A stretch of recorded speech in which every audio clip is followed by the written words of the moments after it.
ఏరా బుజ్జి, ఇంకా లెగవలేదేంటి? కాలేజీకి వెళ్తున్నావు కదమ్మా. పిల్లలాడు లెగిసి యోగా చేసి కాసిన పాలు తాగి రెడీ అయ్యి కాలేజీకి వెళ్ళొచ్చు కదరా. ఏంట్రా ఇలా చేస్తున్నావు?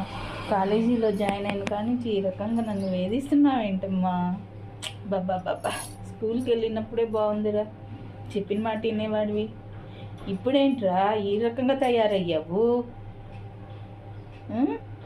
పేరెంట్స్ అంటే గౌరవం లేదు, నీ తోడబుట్టిన వాళ్ళు అంటే వాళ్ళకి విలువ ఇవ్వవు. ఏంటిది? ఏంటి పద్ధతి? నువ్వేం నేర్చుకుంటున్నావు కాలేజీకి వెళ్ళి? లే, ముందు లేకు, లేసి రెడీ అవ్వు. చెప్పిన మాట విన్నానా?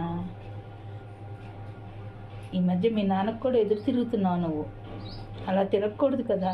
నువ్వు కాలేజీకి కదా వెళ్తున్నావు, ఇంకా మంచి చెడు గౌరవం పెంచుకోవాలి. ఏంట్రా ఈ పద్ధతి? లే లే లే, లేవు, ఫస్ట్ లే, రెడీ అవ్వు, కాలేజీకి వెళ్ళాలి. చక్కగా కాలేజీకి వెళ్ళి చదువుకొని మంచి ఉద్యోగం చేసి తల్లిదండ్రులని పోషిస్తావని అనుకుంటున్నాను. కానీ నువ్వు ఈ రకంగా తయారయ్యి కాలేజీలో చేరిన రోజున కాడి నుంచి మమ్మల్ని ఈ రకంగా ఇబ్బంది పెడతావని అనుకోలేదురా. లేగురా నాయనా, ప్లీజ్ మా, లేగు, ప్లీజ్ రెడీ అవ్వు, లే లే.